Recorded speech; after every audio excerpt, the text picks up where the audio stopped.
నమస్తే, welcome to #you. నేను మీ రాజేష్. మహారాష్ట్ర రాజకీయాలు కొంత రసవత్తరంగా సాగుతున్నాయి. మరోవైపు కొన్ని పార్టీల సీన్ రివర్స్ అవుతున్నట్టుగా స్పష్టంగా చెప్పొచ్చు. ఎన్నికల తర్వాత చాలా వరకు వాళ్ళ మైండ్ సెట్స్ మార్చుకున్నారు, వాళ్ళ గమ్యం మారింది. చాలా వరకు కొన్ని పార్టీల మీద కొన్ని పార్టీలకు సాఫ్ట్ కార్నర్ ఏర్పడింది. మరోవైపు జంపింగ్ జపాంగ్ల సీజన్ కూడా మహారాష్ట్రలో వచ్చేసింది. సో ఈ నేపథ్యంలోనే మహారాష్ట్ర అసెంబ్లీ ఎన్నికల్లో ఘోర పరాజయం పాలైనటువంటి ప్రతిపక్ష మహావికాస్ అఘాడీ కూటమికి మరో భారీ షాక్ తగలబోతున్నట్టుగా ఇవాళ పెద్ద ఎత్తున మహారాష్ట్ర రాజకీయాల్లో చర్చ జరుగుతోంది. అయితే ఈ ఎంవీఏ కూటమికి సంబంధించినటువంటి ఎంపీలు, ఎమ్మెల్యేలు అధికార ఎన్డీఏ కూటమిలో చేరబోతున్నారా అన్న ఒక చర్చ ఆసక్తి, ఉత్కంఠను రేపుతోంది. అంటే మహారాష్ట్ర పొలిటికల్ సర్కిల్స్లో ఇవాళ ఆ జంపింగ్ల సీజన్ వచ్చింది. వాటి ఖచ్చితంగా పార్టీలు మారతారంటే అవుననే ప్రచారం జరుగుతుంది. ఎందుకంటే ఎన్నికల్లో ఘోర ఓటమితో చితికలబడినటువంటి ఎంవీఏ కూటమిని కొందరు ఎంపీలు, ఎమ్మెల్యేలు వీడబోతున్నట్లుగా జోరుగా ప్రచారం సాగుతోంది. ఈ క్రమంలోనే శివసేన ఏదైతే షిండే వర్గం చెందినటువంటి నేత, పరిశ్రమల శాఖ మంత్రిగా ఉన్నటువంటి ఉదయ్ సమంత్ చేసినటువంటి వ్యాఖ్యలు ఈ వార్తలకు, ఈ ప్రచారానికి మరింత బలం చేకూర్చినట్టుగా అవుతోంది. అంటే తాజాగా ఆయన మాట్లాడినటువంటి వ్యాఖ్య కనుక చూసుకుంటే, మంత్రి ఉదయ్ సమంత్ మీడియాతో మాట్లాడుతూ కూడా ఏమన్నారంటే, శివసేన ఏదైతే ఠాక్రే గ్రూప్లో ఉన్నటువంటి 4 ఎమ్మెల్యేలు, 3 ఎంపీలు, 5 కాంగ్రెస్ ఎమ్మెల్యేలు త్వరలోనే శివసేన షిండే గ్రూప్లో చేరబోతున్నట్టుగా బిగ్ బాంబ్ పేల్చారు. అయితే శుక్రవారం నుంచే ఈ చేరికల పర్వం కూడా మొదలు కాబోతున్నట్టు కూడా ఆయనే స్పష్టం చేశారు. అంటే ఫస్ట్ ఫేజ్లో 4 శివసేన ఎమ్మెల్యేలు, 3 ఎంపీలు, 5 మంది కాంగ్రెస్ ఎమ్మెల్యేలు కూడా అనేక మంది జిల్లా అధ్యక్షులు ఏక్నాథ్ షిండే నేతృత్వంలో శివసేనలో చేరబోతున్నట్టు స్పష్టంగా చేశారు. అయితే ఆ తర్వాత మరికొందరు వస్తారని ఫేజుల వారీగా ఇవాళ అందరూ కూడా వచ్చే అవకాశాలు ఉన్నట్టుగా చెప్తున్నారు. రత్నగిరి నుంచి ఆపరేషన్ స్టార్ట్ అవుతున్న కూడా ఆయన బాంబు పేల్చారు.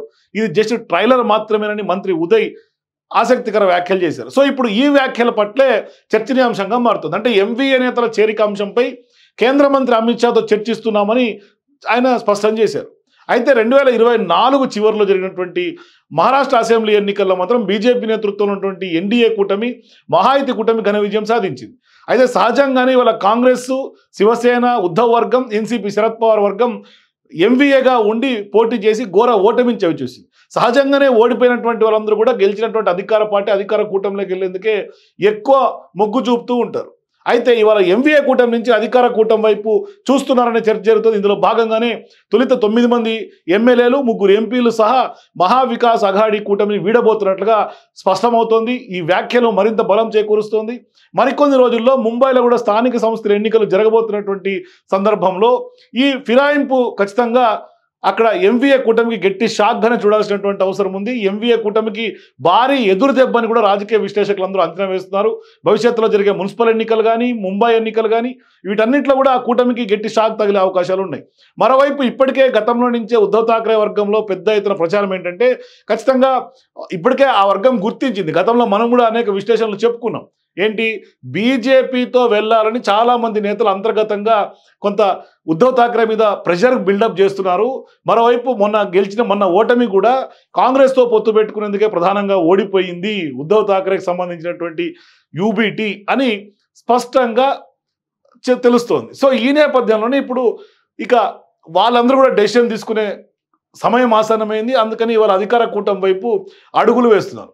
సో ఇప్పుడు మహాయుతి కూటమి పైన విమర్శలు చేస్తున్నటువంటి వాళ్ళు కూడా ఇవాళ త్వరలోనే ఏక్నాథ్ షిండే కూడా ఒక ప్రకటన చేశాడు. ఆయన ఏమంటారు, కూటమి మహాయుతి పైన విమర్శలు చేస్తున్నటువంటి వాళ్ళందరూ కూడా విమర్శలు కనుక మానుకోకపోతే 20 మంది ఎమ్మెల్యేలే మిగులుతారని వ్యాఖ్యలు చేశారు షిండే.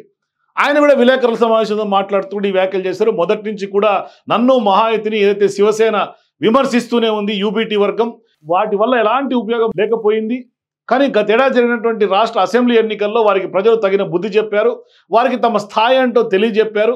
కానీ ఓటమి పట్ల వారంతా ఆత్మపరిశీలన చేసుకోవాలి. విమర్శలను కనుక ఇలాగే కొనసాగిస్తే, అంటే ఠాక్రే షిండే పైన ఈ విమర్శలు ఇట్లాగే కొనసాగిస్తే ప్రస్తుతం 20 మంది ఎమ్మెల్యేల నుంచి 2 మిగులుతారంటూ కూడా ఆయన హెచ్చరికలు జారీ చేశారు. అంటే షిండే ఉద్ధవ్ ఠాక్రేకి స్వీట్ వార్నింగ్ ఇచ్చారు.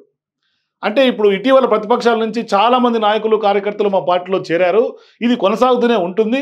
మరోవైపు భారీగా 20 మంది ఎమ్మెల్యేలు కాస్త 2కే పడిపోయే అవకాశం ఉంటుంది. కాబట్టి జాగ్రత్తగా ఉండాలి, విమర్శలు మానుకోవాలని షిండే కూడా స్వీట్ వార్నింగ్ ఇచ్చినటువంటి పరిస్థితి.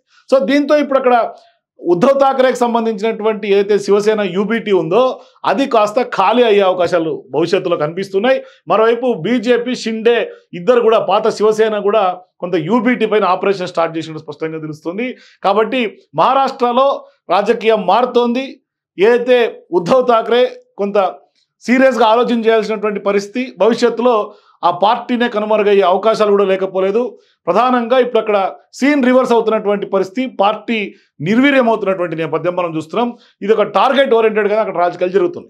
సో మీరు కూడా షిండే, ఉద్ధవ్ ఠాకరేని టార్గెట్ చేశారని మీకు అనిపిస్తే మీ అభిప్రాయాలు కింద కామెంట్స్ తెలియజేయండి. For more videos please watch #.